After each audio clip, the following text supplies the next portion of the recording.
Bonjour Nejma Bonjour. et bienvenue sur la rubrique Un café avec. Donc aujourd'hui, c'est un café avec Nejma. Bonjour Émilie. Ravie de pouvoir t'accueillir sur cette rubrique, d'être notre invitée pour du coup un café avec toi aujourd'hui. Est-ce que tu peux te présenter rapidement, Nejma, s'il te plaît? Oui, déjà, enchantée d'être là et d'avoir été invitée pour ce petit moment avec toi. Alors, je m'appelle Nejma, je suis psychomotricienne depuis une petite dizaine d'années. J'ai travaillé dans différents secteurs, mais un petit peu plus en polyhandicap enfant. Et j'ai découvert les enfants TSA quand j'ai travaillé il y a quelques années dans une unité d'enseignement maternel dans la région de Lille, où j'ai découvert en fait les enfants TSA que je ne connaissais pas du tout, et j'ai découvert toute la richesse et toute la complexité que ça pouvait comporter de prendre en charge ces petits bouts, donc des petits bouts de 3 à 6 ans. Et là, j'ai complètement changé de région et de poste. Je travaille maintenant en CESAD, donc dans un service où on est très en lien avec les écoles et les parents, mais avec tout type d'enfants, pas que des enfants TSA. Donc voilà un petit peu comment je peux me présenter. Merci Najma. Alors, est-ce que tu peux nous donner tes spécificités de psychomotricienne auprès des enfants porteurs de TSA? Alors, auprès des enfants porteurs de TSA, déjà, il y a une spécificité qui, j'ai envie de dire, se retrouve auprès de tous les enfants, ados, adultes qu'on va rencontrer, c'est que on va porter un regard sur le développement psychomoteur. Donc, ça, c'est vraiment quelque chose qu'on fera en fait avec les enfants TSA comme avec tous les autres enfants. Et chez les enfants TSA, il peut y avoir un gros retard au niveau psychomoteur, comme il peut ne pas y en avoir du tout. Ça dépend vraiment. Chaque enfant TSA est très différent. J'ai déjà rencontré des enfants TSA qui étaient très à l'aise dans leur corps et d'autres pas du tout. La complexité avec les enfants TSA, c'est que on ne peut pas forcément facilement bilanter de manière très standardisée ces enfants, parce qu'ils ont vraiment un trouble au niveau de la relation et de la communication qui fait que c'est pas toujours évident de faire un bilan normé, etc. Mais en utilisant d'autres supports et dans un contexte où on observe aussi des mises en situation, on peut du coup faire une observation sur le développement psychomoteur. Donc ça, c'est en gros, c'est le premier axe qu'on a, nous, en tant que psychomotriciens. Il y a d'ailleurs un bilan, je trouve que c'est intéressant de le savoir parce qu'il y a des psychomotriciens qui sont formés ainsi, c'est le bilan sensorimoteur de Bullinger. Donc ça, c'est un bilan à part, c'est une formation à part qui n'est pas que dédiée aux psychomotriciens, ça peut être aussi aux orthos, aux ergos, à tout type de personnes, et c'est vraiment un bilan qui peut être très intéressant auprès de ces enfants TSA, parce qu'au lieu de déterminer ce qu'il sait faire ou ce qu'il ne sait pas faire, on essaye de plus comprendre comment il le fait et comment il s'organise, et ça nous permet vraiment d'avoir des pistes sur les émergences des enfants et de trouver des stratégies un peu plus courtes pour arriver aux étapes supérieures. Voilà, ça c'est du coup le bilan du développement psychomoteur ou sensorimoteur, ça c'est une de nos pistes. L'autre versant, qui est très très très important, c'est le versant sensoriel. Donc, beaucoup de psychomotriciens s'en chargent, mais ce n'est encore une fois pas dédié à la profession. C'est qu'on se forme beaucoup là-dessus, on est sensibilisé beaucoup sur la sensorialité. Il se trouve qu'il y a une grosse partie des enfants TSA, je ne veux pas dire de bêtises, mais je dirais au moins 70%, si je ne me trompe pas, qui présentent des particularités sensorielles. Et du coup, ces particularités-là sont plus ou moins importantes. Elles peuvent concerner différents domaines, la vue, l'olfaction, etc.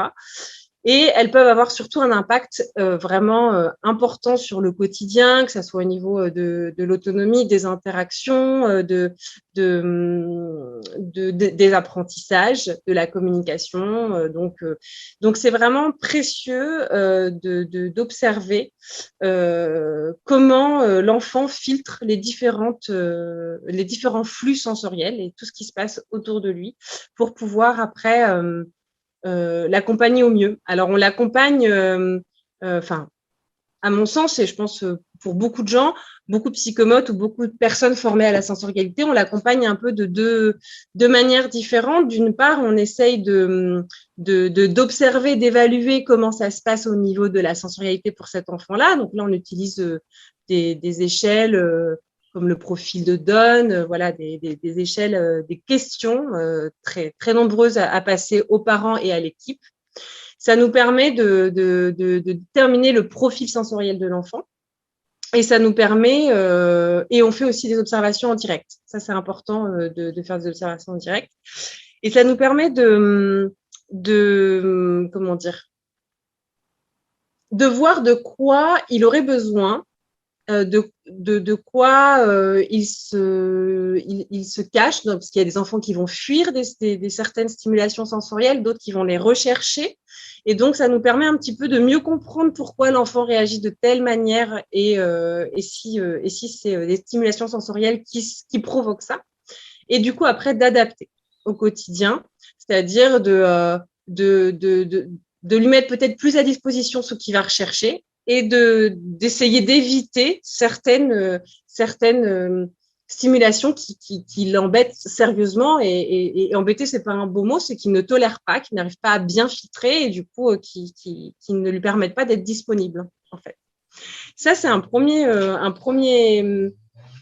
comment dire, une première démarche auprès de l'enfant directement, mais il y a une autre démarche qui me semble quand même très importante, c'est d'intervenir aussi auprès des parents et des accompagnants, des équipes de l'école, pour expliquer aussi ce qui se passe pour ces enfants, parce que on en parle de plus en plus, mais c'est quand même pas si évident pour tout le monde de comprendre qu'un enfant ne filtre pas les stimulations sensorielles comme tout le monde.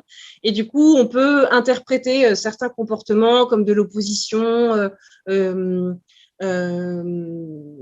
l'anormalité. Enfin, voilà, on peut vraiment interpréter très vite, alors que c'est vraiment important de sensibiliser toutes les équipes, que ce soit les parents proches ou les équipes un peu moins proches, pour aussi susciter un peu quelque chose de l'ordre de l'acceptation de la différence et d'accepter, voilà, que si l'enfant a besoin d'agiter les mains lorsqu'il est très content ou très angoissé, est-ce que c'est vraiment extrêmement dérangeant et du coup on essaye de l'en empêcher, ou est-ce que il faut peut-être accepter aussi de notre part qu'il y ait des choses qu'on n'ait pas l'habitude de voir en fait qui se passent. Donc il y a vraiment je trouve cette démarche qui est importante au niveau de la sensorialité. Les deux dernières pistes qui vont être plus rapides, c'est qu'on va travailler beaucoup la relation à l'autre en psychomotricité, puisque c'est des enfants qui ont un trouble relationnel souvent important, et donc on fait souvent des petits groupes ou des fois juste de l'individuel pour solliciter les interactions et la prise de conscience de l'autre, et donc l'aspect relationnel est important à travailler. Et la dernière chose qui peut être aussi importante à travailler, c'est tous les repères spatio-temporaux, puisque c'est des enfants qui ont besoin de beaucoup de prévisibilité. Et du coup, mieux ils seront repérés dans le temps et dans leur espace, mieux ils pourront être disponibles aussi à ce qu'on leur propose. Voilà, en gros, là où on peut intervenir en tant que psychomote. C'est très large et très diversifié et en même temps hyper intéressant. Vraiment, merci. Alors, on sait que l'alimentation est souvent compliquée pour ces enfants porteurs de TSA. Est-ce que tu peux nous éclairer un petit peu sur justement ces particularités des enfants TSA au niveau de l'alimentation et aussi le rôle, ton rôle dans cet accompagnement? Oui, manger est très souvent très compliqué pour ces enfants TSA, puisque manger est une situation multisensorielle, où oui, c'est une situation où tous les sens sont sollicités en même temps. Dans des contextes en plus généralement où ils ne sont pas tout seuls à manger, il y a du monde autour d'eux. Donc au vu de cette grande, je disais qu'il y avait à peu près 70% qui avaient des particularités sensorielles. ça paraît très vite, enfin, ça devient très vite compliqué pour eux et pour leur entourage de manger à table s'ils n'arrivent pas à bien filtrer au niveau sensoriel et qu'il y a énormément de stimulation d'un coup. Donc, la première des choses à penser, c'est l'aménagement de l'espace, justement pour éviter cette saturation au niveau multisensoriel et de repenser l'espace du repas. Donc ça, on n'est pas tout seul, hein. Il y a les ergots et puis il y a d'autres collègues qui nous aident à ça.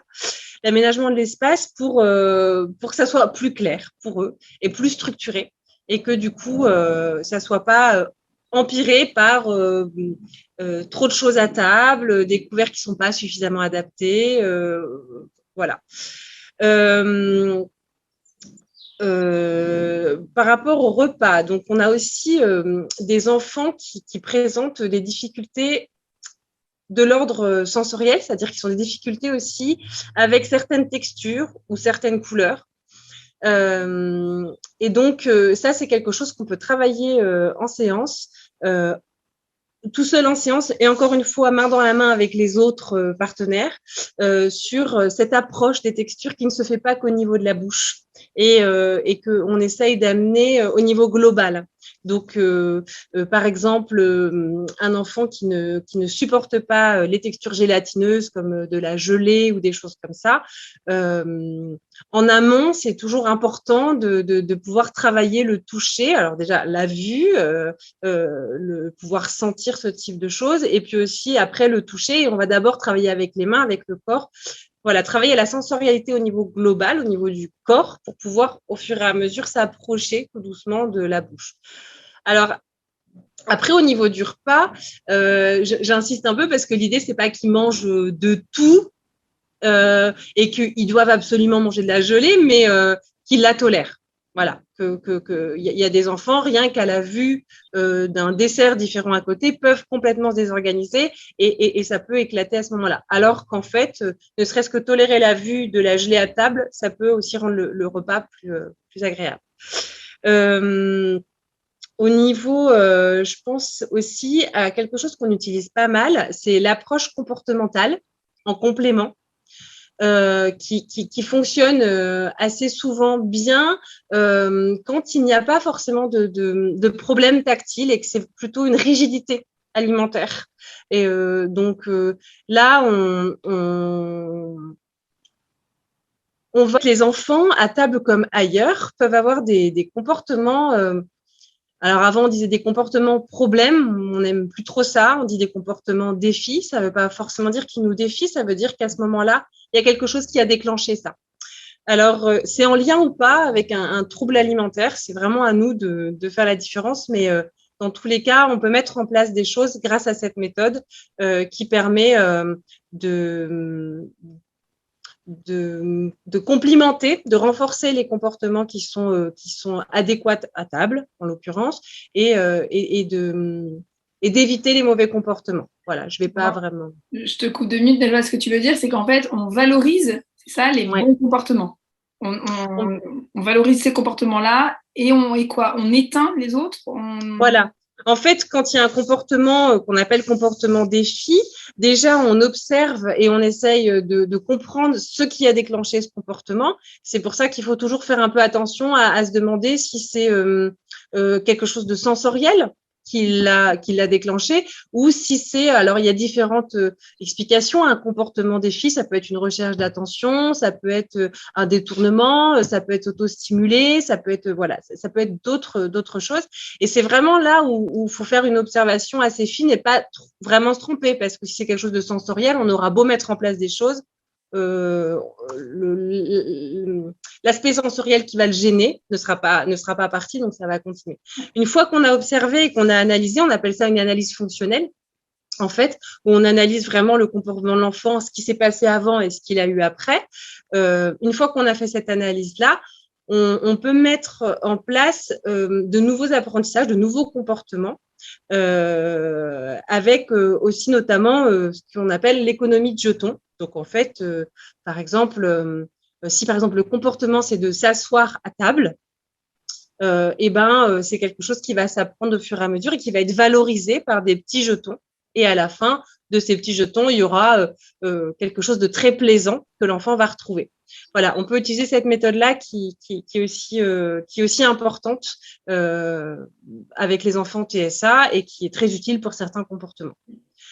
Et la dernière des choses, mais là, on est vraiment main dans la main avec vous les orthos, c'est l'oromotricité où il faut quand même faire très très attention.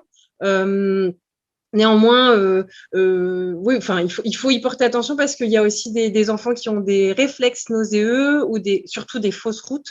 Et là, du coup, c'est l'objectif premier, c'est de le sécuriser. Et donc, ça, il faut vraiment qu'on soit sûr qu'il n'y ait pas des choses de cette sorte-là, fausses routes, pour pouvoir avancer sur les autres objectifs. D'accord, Voilà. merci. Justement, ça fait bien la transition avec la dernière question que je voulais te poser, Nejma, aujourd'hui. C'est, est-ce que tu peux justement nous parler du lien que tu fais avec les autres professionnels de santé, et notamment les orthophonistes, dans tes suivis, et en quoi ce partenariat te semble important?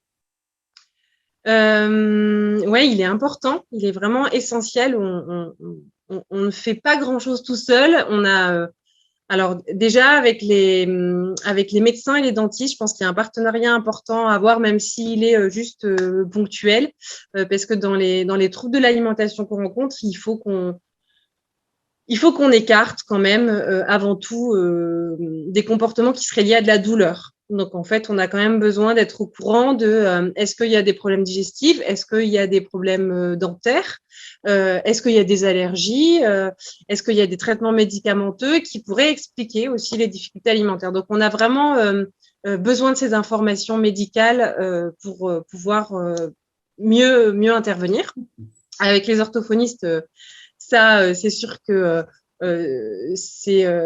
c'est en grande partie nos guides aussi par rapport à toute la problématique de l'alimentation. On se complète, on travaille ensemble, mais c'est quand même eux qui ont une observation beaucoup plus fine, qui font tout un bilan bien détaillé sur la déglutition,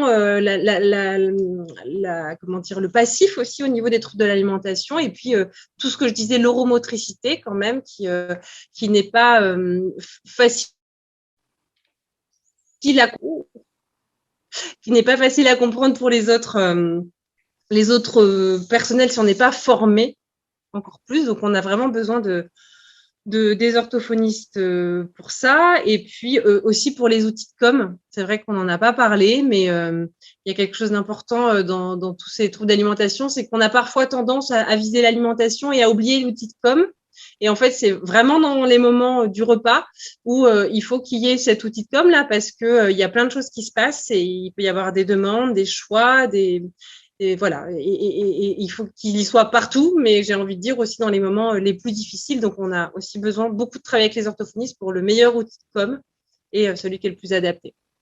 Avec les éducateurs, c'est très important de travailler aussi. C'est eux qui passent le plus de temps finalement avec les enfants et qui partagent aussi pas mal de repas pour nous nourrir de leur observation, de leur expérience, et puis de partager ensemble sur comment on peut avancer ensemble et quelles pistes on va pouvoir envisager, en sachant qu'ils vont devoir le mettre en action eux, et il faut qu'ils le prennent en main en fait, voilà. Je pense aussi parfois avec les orthoptistes, puisque en fait au niveau visuel, il faut qu'on s'assure que tout se passe bien. Donc parfois il y a un petit partenariat avec un orthoptiste, et les ergothérapeutes. Les ergothérapeutes parce que déjà ils sont souvent bien formés en intégration sensorielle, donc